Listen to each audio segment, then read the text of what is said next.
Hi there, meteorologist Ed Valley here, taking a look at South America. And again, pardon my voice, recovering from an illness, doing the best I can here. So just deal with it the best you can here today, and hopefully I'll be on the mend for the rest of the week. But anyway, to start, here's a look at the last 3 days of precipitation dating back to Saturday across Argentina.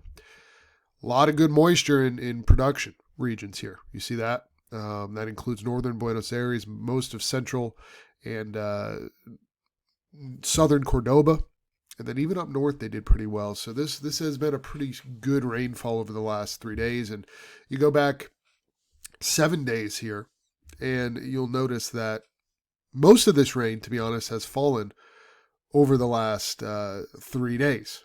So there you see the difference. You can see a little bit more rain south, but most of this has come in the last 3 days. You go up north towards Brazil here last 3 days. You can see some decent rain in Rio Grande do Sul. Paraná hasn't seen too much last 3 days, but they saw some late last week.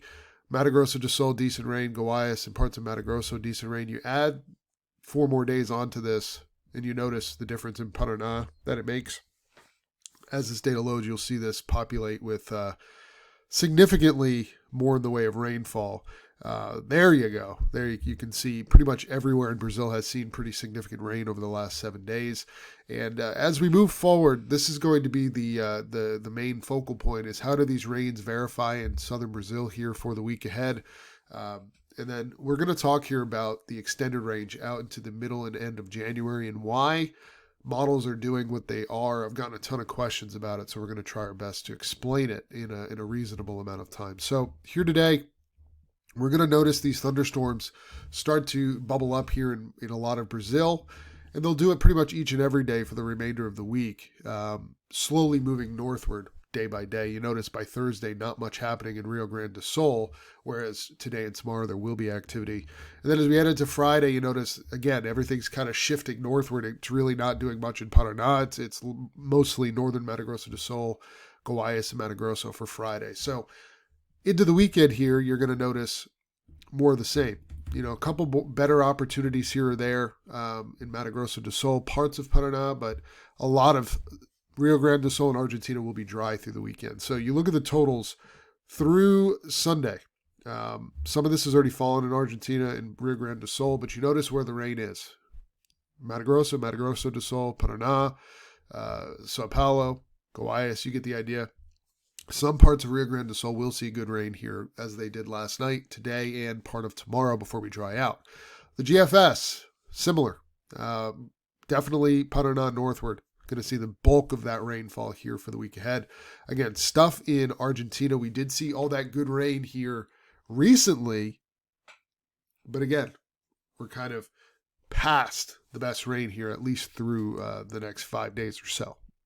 And now as we head into the 5 to 10 day period here, basically taking us into the middle of the month, you notice the GFS actually and the European are fairly close here, showing a pretty stout signal for a cluster of storms in parts of southern Argentina here coming up next week. You notice the GFS a little bit less intense, but still has that area of precipitation. Not nearly as active central and north into Rio Grande do Sul. You can see that on both models here as well.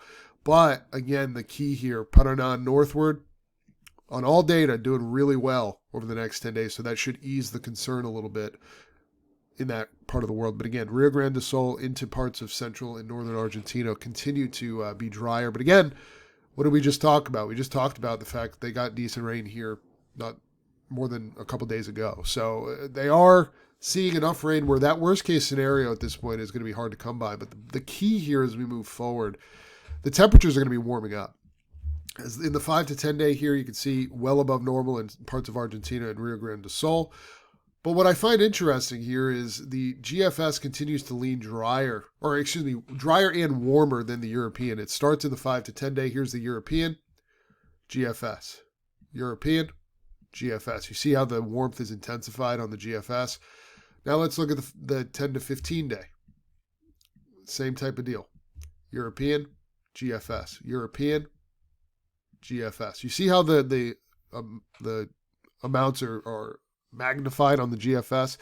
GFS here is +8, whereas the European's only +4. Okay. There's a reason for that. Look at the rainfall last 30 days. Tell me where it's been the driest. Northern Argentina and parts of west central southern Brazil here, right?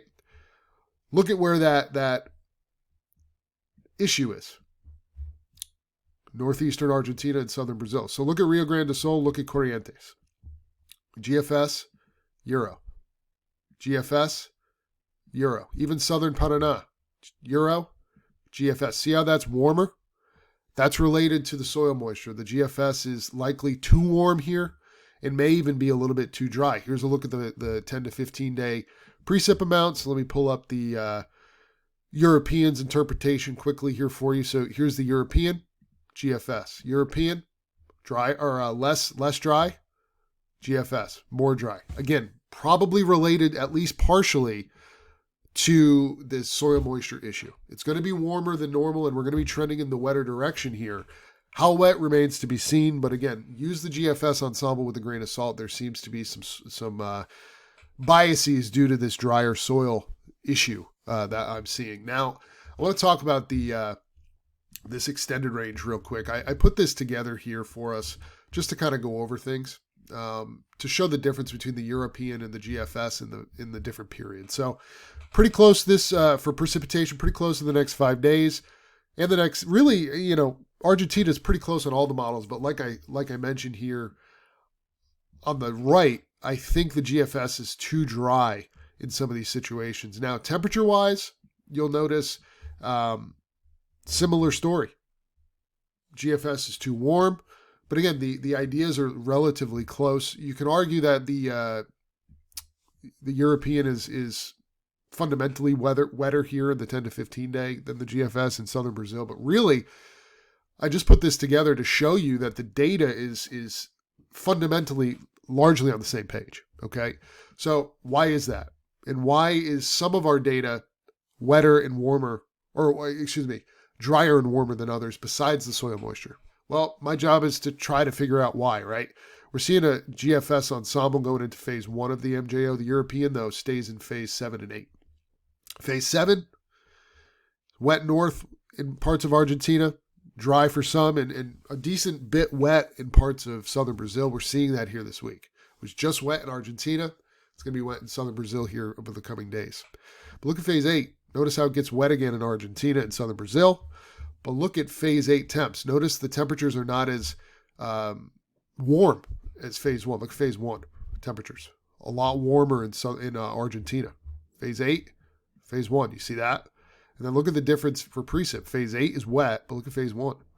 Much drier. So when we see the GFS being a little bit drier here than the European, that could be a reason why, in addition to the soil moisture. So MJO and soil moisture are the culprits in our opinion. Now moving forward, we do believe there is some room for this to get a little wetter here in the 10 to 15 day. We're seeing that trend already. Going to be important to kind of verify that here as we move forward. Our 16 to 30 we issued at the beginning of the week does offer at least some relief at times to kind of keep that worst case off the table. So we'll be back here next week with more. Hopefully my voice will be in better shape by then. If you have questions, let us know, and we'll be back and talk to you then.